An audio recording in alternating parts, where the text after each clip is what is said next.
اس لیے لیڈ لگا کے چیک کر لو اپنی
بھائی آپ حضرات کی بہت مہربانی، نظم و نسق کا مظاہرہ کریں، بد نظمی نہ کریں۔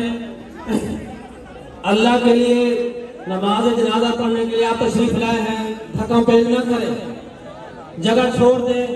غیر متعلق حضرات دوسری طرف سے تشریف لائیں۔ بار بار آپ حضرات کی خدمت میں عرض کیا جا رہا ہے کہ دوسری طرف سے تشریف لائیں۔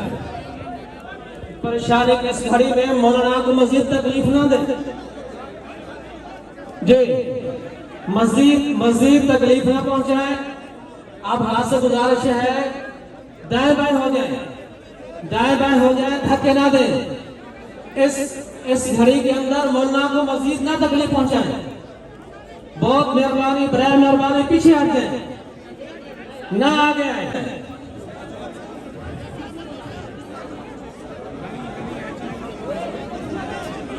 دھکے نہ دیں، دھکا پیل نہ کریں۔ جس نماز جنازہ کے لیے آپ حضرات تشریف لائے ہیں، نہ تکلیف پہنچائیں لوگوں کو، نہ تکلیف دیں جی۔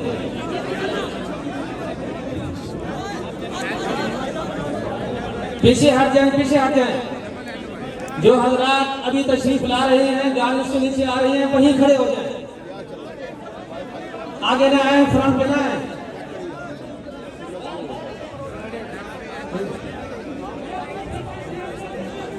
نہ تکلیف پہنچائیں میرے ساتھیوں کو۔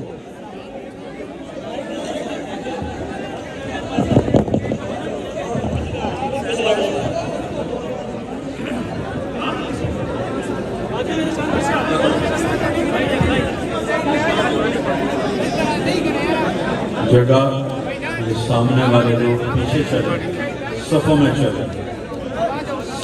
چلیں بھائیو، سامنے والے لوگ صفوں میں چلیں۔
ڈنڈے لگے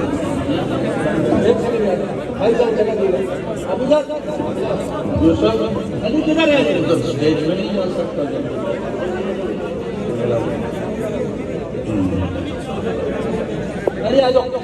علی کدھر علی کدھر علی علی آگے آ جاؤ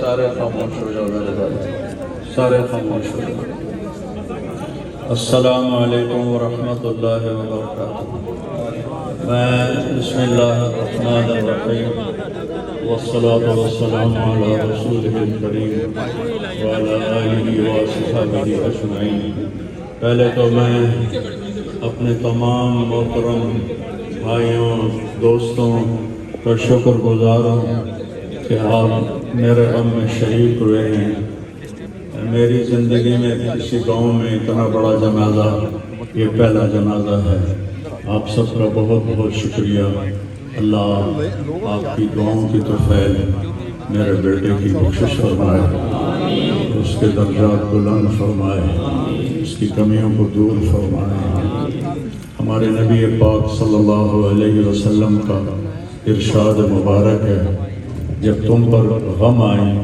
تو میرے غم یاد کرنا تو تمہیں تسلی ہو جائے گی تو جوان بیٹے کی موت دیکھنا یہ وہی جانتا ہے جس پہ گزری ہو وہی جانتا ہے جس پہ گزری ہو میرے مقدر میں تھا میں نے ہمیشہ دعا مانگی یا اللہ مجھے اولاد کا صدمہ نہ دکھانا یہ ہمیں اٹھا کے لے جائیں ہم انہیں نہ اٹھائیں لیکن اللہ کی تقدیر وہ غالب ہے اور ہمیں اس پر راضی ہونے کا حکم ہے میرے نبی کی دعا ہے اللہم انی اسألک الرضا بعد القضاء یا اللہ تو اپنی تقدیر پر مجھے راضی کر دے تو بالکل ہم راضی ہیں میرے سارے خاندان والے راضی ہیں لیکن جو ایک زخم لگا ہے وہ بہت گہرا ہے وہ اتنی جلدی بھرے گا نہیں یہ میرا بیٹا سب سے قابل اور لائق بیٹا تھا تینوں بیٹوں سب سے لائق بیٹا تھا سب سے نیک بیٹا تھا اور اس نے غریبوں کے ساتھ کیا سلوک کرنا ہے اس نے ہمیں سکھایا غریبوں کے اس نے دل خرید لیے تھے ان کے ساتھ بیٹھ کے کھانا کھاتا تھا ان کو اپنی قیمتی گاڑی میں بٹھاتا تھا جو لوگ اپنی گاڑی کے قریب کسی کو نہ گزرنے دیں وہ ان کو انہی گندے کپڑوں کے ساتھ یہاں ایک پاگل رہتا ہے وہ میلے کچیلے گندے کپڑے پیشاب بیچ میں کیا ہوا اس کو اٹھا کے اور اپنی گاڑی میں بٹھاتا تھا وہ ساری سیٹ خراب ہو جاتی تھی لیکن وہ اس کو اپنی فیکٹری میں لے جاتا اور نائی کو بلا کر اس کے بال کٹواتا اس کو نہلاتا اس کے کپڑے بدلواتا اس پورے گاؤں میں وہ پاگل صرف ایک شکل کو جانتا ہے اور ایک نام کو جانتا ہے. وہ نام تو پکار نہیں سکتا تھا, کہتا میاں میاں میاں. یہ صرف ایک اس عاصم جمیل کو وہ جانتا ہے جو آج ہم سے رخصت ہو گیا, اور یہاں ہم بے بس ہیں اور اللہ کی تقدیر پر ہم راضی ہیں. اور السعید من وعظ بغیرہ, موت سے اپنی موت کو یاد کرنا چاہیے کہ ایک دن میرے اوپر بھی یہ آئے گا اور میرا بھی سانس نکلے گا اور زندگی کا دھاگا ٹوٹے گا. یہ اس بچے نے وہ کام کیا علاقے میں جس کو میں اپنی تعریف نہ ہو جائے, یہ اللہ کی امانت تھی. اللہ نے اس کو اپنے پاس بلایا, لیکن بہت کم والدین کو ایسی اولاد ملتی ہے, بہت کم والدین کو ایسی اولاد ملتی, اور اسے جوانی میں اللہ نے بلا لیا. تو میں راضی ہوں, میرا سارا خاندان میں راضی ہے, لیکن یہ رونا تو میرے بس میں نہیں ہے. حضرت ابراہیم رضی اللہ عنہ میرے نبی کے صاحبزادے جو حضرت ماریا کے پیٹ سے پیدا ہوئے تھے, تو انہوں نے حوالی میں ان کے لیے ایک باغ میں کمرہ بنوایا تھا, اور اس میں دودھ پلانے والی عورت کو اس کے سپرد کیا تھا. اور آپ مدینہ سے نکلتے اور جا کر حضرت ابراہیم کے ساتھ کھیلتے, پیار کرتے, محبت کرتے, اور پھر واپس آ جاتے. ایک دن 18 ماہ کے ہو گئے. 18 ماہ کا بچہ بھاگنے دوڑنے لگتا ہے, بابا بابا کہنے لگتا ہے, ماما ماما کہنے لگتا ہے. تو آ کر خبر دی ایک صحابی نے, یا رسول اللہ ابراہیم نزع کی حالت میں. تو میرے نبی مجلس میں تھے, صحابہ تھے, آپ کو سب کچھ بھول گیا, اور آپ اتنی تیزی سے نکلے کہ آپ کی چادر نیچے گر رہی تھی, اور صحابہ پیچھے آپ کے بھاگ رہے تھے کہ اس چال کو پکڑ نہیں پا رہے تھے. اور جو ہی آپ کمرے میں داخل ہوئے اور ابراہیم کو اپنی گود میں لیا, تو اس نے اسے اپنے بابا کو دیکھا اور اس کی آنکھیں بند ہو گئی, اور میرے نبی زر قطار رونے لگے اور فرمایا العین تدمع والقلب یحزن ولا نقول الا بما رضی اللہ تعالی بنا. کہ ابراہیم بڑا دکھ دے کے جا رہے ہو, آنکھ اشک بار ہے اور دل زخمی ہے, لیکن ہم وہی کہیں گے جو اللہ کہتا ہے کہ ہم اللہ کی تقدیر پر راضی ہیں. جب ان کی تدفین کا وقت آیا تو آپ ان کی قبر میں اتر نہیں سکے غم کی وجہ سے. اتنا صدمہ تھا, آپ قبر کے کنارے بیٹھے ہوئے تھے اور کہنے لگے ابراہیم کو اتارا. ابھی میں نے بھی کہنا ہے عاصم کو اتارا. اور آپ کی آنکھوں سے پھر آنسو جاری ہو گئے. پھر آپ نے ایک جملہ اور فرمایا کہ ابراہیم اگر یہ مجھے پتہ نہ ہوتا کہ میں بھی تیرے پیچھے ہی آنے والا ہوں, جلدی آنے والا ہوں, تو میں اتنا غم کا اظہار کرتا کہ لوگ دیکھتے, لیکن میں بھی تیرے پیچھے ہی آ رہا ہوں. 6 مہینے بعد آپ کا بھی وصال ہو گیا. اور پھر واقعہ کربلا اتنی بڑی تسلی ہے پوری امت کے لیے کہ کسی نبی کی نسل پوری تحقیر کر دی جائے اور ان کے لاشوں پہ گھوڑے چلا دیے جائیں اور ان کے سر کاٹ کے نیزوں پہ چڑھا دیے جائیں. آخری وقت میں امام علی علیہ السلام نے ایک بچہ بچ گیا تھا, عبداللہ 2 سال کا, تو آپ نے فرمایا میرا بچہ مجھے ملا تھا. باپ بھی تو تھے, میرے باپ کو اچانک ہارٹ اٹیک ہوا. میری ایک بہن لاہور تھی, ایک فیصلہ بات کہتے کہتے مر گیا. میری دھیاں میں نہ ملا دیو, اور میری دھیاں میں نہ ملا دیو. دھیاں بیٹی کہتے ہیں مر نہیں پہنچ سکی, مر گئے. تو آپ نے کہا یہ معصوم بچہ ہے, اس کو کوئی کیا کہے گا. تو عبداللہ کو لایا گیا اور آپ زخموں سے چور بیٹھے تھے. تو آپ نے عبداللہ کو اپنی گود میں بٹھایا اور ان کو پیار کیا, سر پہ بوسہ لیا, اور اس کو ایسے دیکھ رہے تھے کہ ادھر حرملہ بن موقد النار نے تاک کے تیر مارا، وہ تیر اوپر چلا جاتا، دائیں بائیں چلا جاتا، پر میرے رب کو ابھی اور امتحان منظور تھا، سیدھا یہاں آ کے لگا اور یہاں سے پار ہو گیا اور خون کا فوارہ ابلا۔ تو آپ نے اپنی ایسے لب میں لے کر یوں کیا، یا اللہ یہ تو راضی ہے تو میں بھی راضی ہوں، یہ تو اس گل تے میرے تے راضی ہے تو میں بھی راضی ہوں، پر انہوں نے کوئی بدلہ تو ضرور لگے، اور خون اچھال دیا، اور پھر وہ بھی شہید ہوئے اور ان کے بیٹے بھی شہید ہوئے، ان کے بھتیجے بھی شہید ہوئے، ان کے 5 بھائی شہید ہوئے۔ تو بھائیو، بے شک وہ بڑی اونچی ذات تھے، پاکیزہ لوگ تھے، اللہ تعالیٰ کے محبوب مقرر لوگ تھے۔ ہم یہ آزمائش کبھی نہیں مانگتے، نہ ہی کبھی مانگنا۔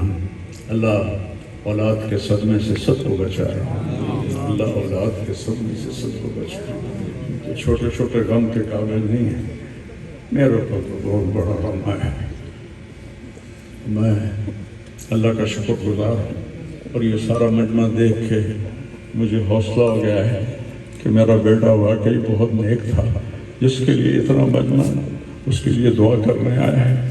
40 آدمی جنازے میں ہوں اور میت کے لیے دعا کریں تو میرے نبی نے فرمایا اس کی بخشش ہو جاتی ہے۔ یہ تو ماشاءاللہ ہزاروں گنتی سے بھی باہر مجمع کھڑا ہوا ہے۔ میں آپ سب کا شکر گزار ہوں، اور میرے بھائی اس دن کی تیاری کر کے مرنا چاہیے۔ اگر اللہ راضی ہے تو اللہ کی قسم موت سے خوبصورت کوئی پیغام نہیں، موت سے خوبصورت کوئی پیغام نہیں، اور اگر اللہ ناراض ہے تو موت سے خوفناک کوئی پیغام نہیں ہے۔ اور یہ میرا بچہ یہ اللہ کی محبت میں ایسے تڑپتا تھا جیسے کسی کو کوئی زخم ہو جائے اور وہ تڑپتا ہے۔ اور ہم اللہ کو جانتے ہیں، مانتے ہیں، ہمارے احساس میں اللہ کا تعلق شامل نہیں، ہم عقلی طور پر مانتے ہیں۔ میری 52 سال زندگی اللہ کے راستے میں نیک لوگ، اولیاء کرام، علماء کرام کے ساتھ گزری۔ میں باپ ہونے کی وجہ سے نہیں کہہ رہا، میں آپ کو یقین سے کہہ رہا ہوں، جیسی تڑپ اس بچے میں اللہ کی محبت کی تھی میں نے کبھی نہیں دیکھی۔ یہ 2 گھنٹے مجھ سے بات کرتا تھا اور میں اسے بیٹھ کے سنتا رہتا تھا۔ بولنے والا کب سنتا ہے کسی کی بات، لیکن یہ ان پڑھ، بالکل ڈسلیکسیا کا مریض تھا، حروف کی پہچان نہیں تھی اسے، تو اس لیے نہ یہ پڑھا، نہ دین کا کچھ پڑھا، نہ دنیا کا کچھ پڑھا، لیکن اللہ نے اس کو عقل، فہم اور اپنی محبت ایسی دی تھی کہ ہمیں محسوس ہوتا تھا کہ اس کے اندر اس محبت سے یہ کہنا شروع میں جانا چاہتا ہوں۔ اگر اللہ مجھے کہے کہ تمہیں رہنا ہے یا جانا ہے، 1 سیکنڈ میں کہوں گا مجھے تیرے پاس آنا ہے، مجھے تیری ملاقات کا شوق ہے۔ اور مجھ سے پوچھتا، بابا آگے اللہ ملے گا مجھے؟ میں نے اس سے بڑی باتیں کرنی ہیں، مجھ سے ملے گا؟ میں نے کہا انشاءاللہ آج تم ملو گے اپنے اللہ سے، ضرور ملو گے۔ تیری تڑپ، تیری تمنا رہتی تھی میں اللہ سے ملوں۔ میں نے اپنی زندگی میں صرف ایک آدمی ایک دیکھا ہے، یہ بچہ جس کے احساسات میں اللہ کی محبت تھی۔ احساسات جیسے ہمارے درد ہمارے احساس میں بھی جب شامل ہوتا ہے پھر ہم ہائے ہائے کرتے ہیں، اور جب تک شامل نہیں ہوتا تو ہم چلتے رہتے ہیں۔ اس بچے کو اللہ نے اپنی قدرت سے یہ تعلق اور محبت عطا فرمائی تھی، اور بس میں اور کیا تعریف کروں، میرا تو سینہ ویسے ہی زخمی ہے۔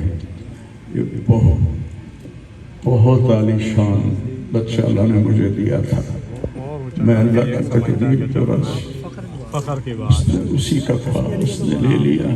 بھائیو، موت سے پہلے مرنے کی تیاری کر لو، آپس کی لڑائیاں چھوڑ دو، آپس کے جھگڑے چھوڑ دو، آپس کی نفرتیں چھوڑ دو۔ مرنے والے سے پوچھو کہ نفرت کا کیا فائدہ ہے، جھگڑوں کا کیا فائدہ ہے۔ معاف کرنا سیکھو، معافی مانگنا سیکھو، معاف کرنا سیکھو، معافی مانگنا سیکھو۔ 5 نمازیں ہیں، کوتاہی نہ ہو۔ سال کے بعد روزے آتے ہیں، بیمار ہو تو اللہ کہتا چھوڑ دو۔ حج اور زکوٰۃ پیسے والوں پر، تو ٹوٹل ایمان کے بعد دھوتے ہو۔ حفظ و امانتیں، کسی کو دھوکہ نہ دینا، کسی کے ساتھ دو نمبری نہ کرنا، کسی کو اپنے مفاد اور پیسے کے لیے، اپنے منصب کے لیے اس کے ساتھ دھوکے بازی نہ کرنا۔ تیسری بات حسن خلیقت، اپنے اخلاق اچھے رکھنا، گالی، غیبت، الزام تراشیاں، جھگڑے، یہ چھوڑ کے اچھے اخلاق والے بن جاؤ۔ اور چوتھی بات فرمایا عفت فی طعمت، رزق حلال کماؤ۔ اب سارے مجمع سے میری اپیل ہے، آج کے بعد نماز پکی کرنی ہے اور سچ بولنا ہے اور کسی کو دھوکہ نہیں دینا اور اپنے اخلاق اچھے کرنے ہیں، کسی کو گالی نہیں دینی، کسی کو بے عزت نہیں کرنا اور رزق حلال کمانا ہے۔ تو انشاءاللہ میرے نبی کا وعدہ ہے، دنیا بھی تمہاری ہے، آخرت بھی تمہاری ہے۔ آؤ ہم اپنے بیٹے کو رخصت کریں۔ قرآن خوانی جس کو ختم شریف ہماری یہاں کے اس میں ماحول میں بولا جاتا ہے، تو جمعرات کو انشاءاللہ اس مسجد میں ہم اپنے بچے کے لیے قرآن خوانی اور دعا کا اہتمام کریں گے۔ آپ بھائیوں سے اپیل ہے، شرکت فرما کر ہمارے غم کو ہلکا فرمائیں۔ السلام علیکم۔